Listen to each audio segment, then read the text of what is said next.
Welcome to Lazy Tech, guys, and this is the motion control shoot-off between the Kinect, Move, and the Wii. And for those who are looking forward to buying the next motion control system, we're here to do an overview for all three systems, and hopefully you'll find something informative that will help you make your right purchase. The first system we're going to want to talk about is the Nintendo Wii. This is one of the three motion controls we're going to talk about today, and there are two bundles that are out right now that are very popular in stores. The first of these bundles is actually the black bundle, which comes with Wii Sports Resort and Wii Sports, and the new form factor with the new built-in Wii Motion Plus. The other one that you don't see right now is actually the red version of the Wii, which is the 25th anniversary for Super Mario Bros. And it actually comes with Super Mario Bros. All-Star and Wii Sports. It's all red, including the remote, as well as the console.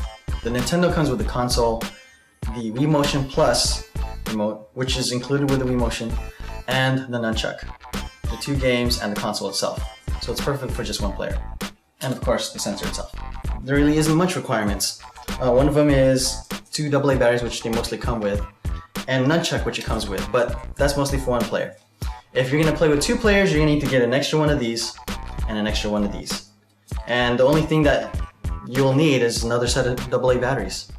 If you guys are considering the PlayStation Move and already have a PlayStation 3, there is actually a bundle out right now, which is the PlayStation Move bundle that comes with Sports Champions.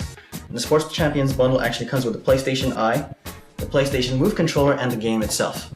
If you guys don't have a PlayStation 3 yet, there's actually a bundle out right now, which is a 320GB bundle, which comes with this exact same bundle and the DualShock controller and the console itself. If you guys are set on getting the PlayStation Move, keep in mind that you will need to have some living room space. You may not have to worry about lighting so much, but you do have to worry about charging your controllers and placing your PlayStation 9 in the optimal place so that it can see the Move controllers in 3D space. If you guys are considering getting the Xbox Kinect, there are three ways to get about getting it. If you want a brand new console, this actually is the Xbox Kinect bundle, which actually comes with the console itself and the Kinect sensor. This is the 250GB version, and this is for $399. This actually comes with the Kinect Adventures game, the sensors, and the console itself, along with, of course, the requisite controller, your nice little instruction booklets, and cords. There's also the second bundle that you're not seeing right now is actually the 4GB bundle, which is $299, which comes with Kinect, the Kinect Adventures game, and the console. And if you want to just get Kinect itself, if you already have the Xbox game, then it's only $150, which is the Kinect sensor, which you see over here, and Kinect Adventures, the game. If you guys are pretty much set on getting Kinect, pretty much what you'll need is pretty good lighting and enough space in your living room to play the games. First, I'm going to talk about the interfaces. In the Wii interface, it's pretty straightforward. You have your channels separated out into 12 spaces, and you actually can move your channels around, like the internet channel, and move to anywhere. You can even go to different pages and actually move your channels to different pages. There's not really much to it. You can actually see your Wii message board over here, or manage your settings, or manage your SD cards. The PlayStation Move interface works similarly to the Wii, except it actually uses accelerometers inside. So it doesn't matter whether you point at the screen or not, you can actually move in the menus, actually going left and right. If you have the navigation control, you can actually control it like the regular controller. So going left and right moves similarly like having the DualShock controller. The Kinect interface is a little bit different. It's a lot different for what it's advertised. It's separate from the Xbox dashboard itself, and so you actually have to get to the Kinect hub to make use of Kinect. And there are two ways to go about doing it. It's actually using voice recognition or the swipe of the hand. So either you could do the swipe of the hand, or you could say Xbox Kinect, and it'll actually take you to the Kinect hub. Now that we have all three systems that we talked about, what is the experience like for playing all three different systems or three different motion controls?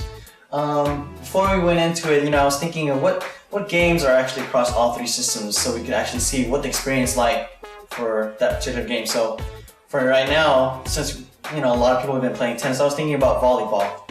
And the only game right now that I can see on the Wii that uses volleyball is Deca Sports. So right now, let's go into single player.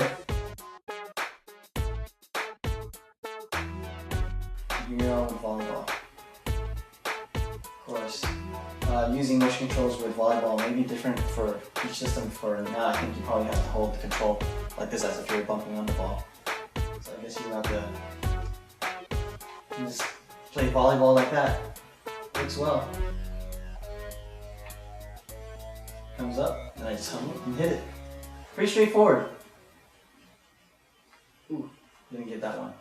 That's volleyball for the Wii. So right now we're going to be playing Sports Champions for PlayStation 3 on the PlayStation Move. And right now we're going to go into the Champions Cup and play the one-player game of beach volleyball.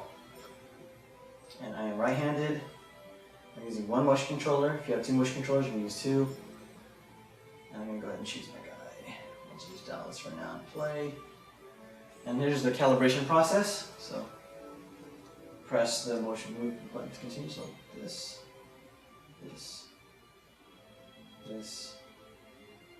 and then belt buckle, and then calibration is complete. That's how you do it. Well, it's basically training me.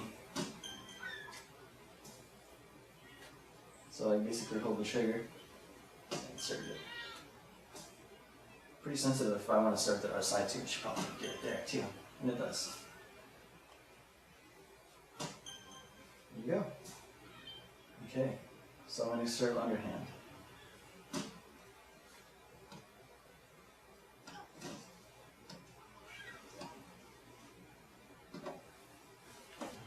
Ooh, too early. Pretty straightforward. Looks like flicking up the ball and serving, so you could actually play this similarly to kind of like the Nintendo Wii does it. So they actually both play similarly. If I can serve above me? Oh, I guess I cannot. So, and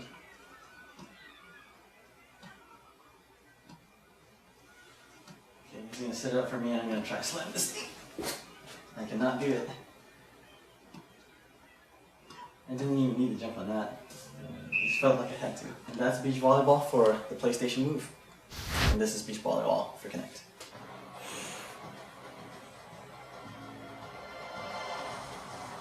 Okay, play beach volleyball.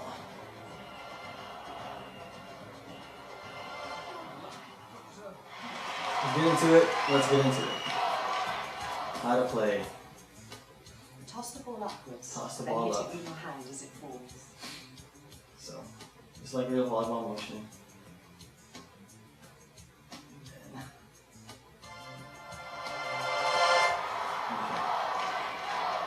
Just my tip. So I'm trying to Kinect sensor.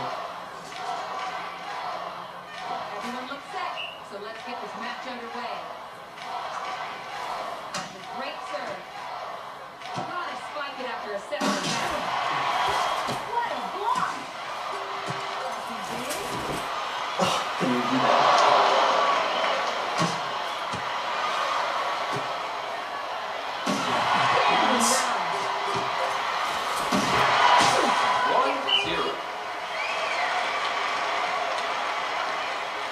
So serving is pretty much natural. You can even do an overhead jump serve. Lightning bolt of the serve there. So pretty much volleyball After that point, the service changes is hands. similar, doing the same prompts, kind of like the same with Wii and Move. Great link up play there. Two great teams. It is tiring. Good clean service. Okay, now that we've seen all three systems and a quick gameplay experience on each of them, there are advantages and disadvantages to each of them. As for the advantages of each of the systems, the Wii has the biggest library since it has the motion control right off the box. It has the biggest library and it doesn't have to worry about game space. You can sit anywhere you want. It has an integrated experience, so you know that your controls are going to work exactly the same way to navigating to a game or navigating through your menu systems or navigating through the web or browsing through a Netflix movie. It's all there. It's all integrated into the experience of the Wii, of Wii Motion. It is the least expensive of all the bunch.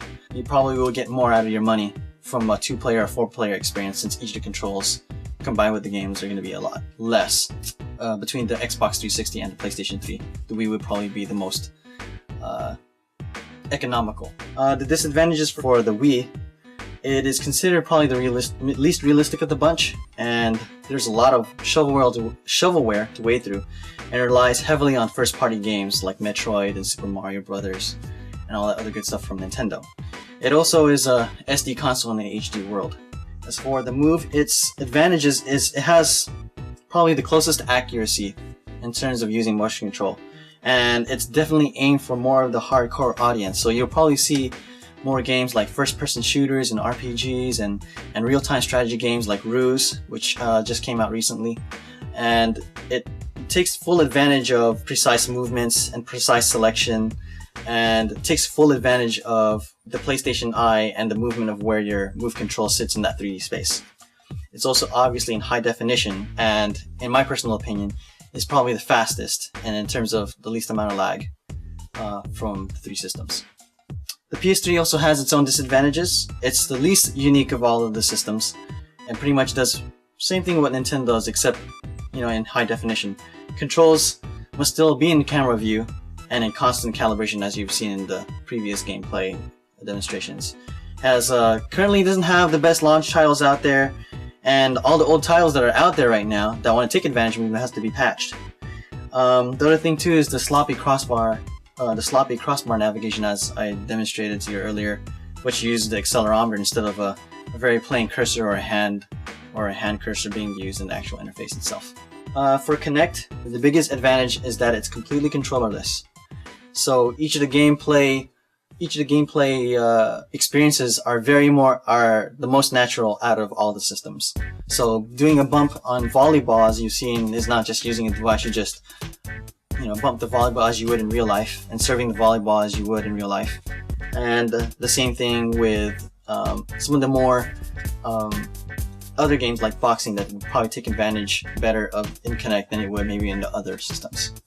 It also has face recognition, which is sort of more or less a little bonus here and there, and voice control, which is kind of cool, but it's totally not needed.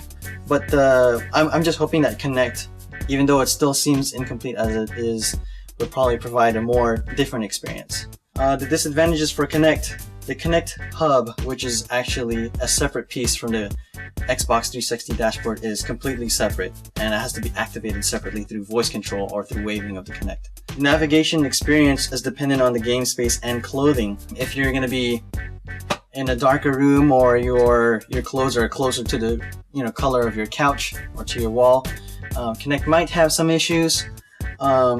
But most important though is the kind of clothing that you wear. So if you wear a lot of baggy jeans, or if you're a girl and you wear like long dresses and you're playing dance games, the Kinect is less likely to detect those movements. There's only one really good launch title that is surrounded by a bunch of other decent titles.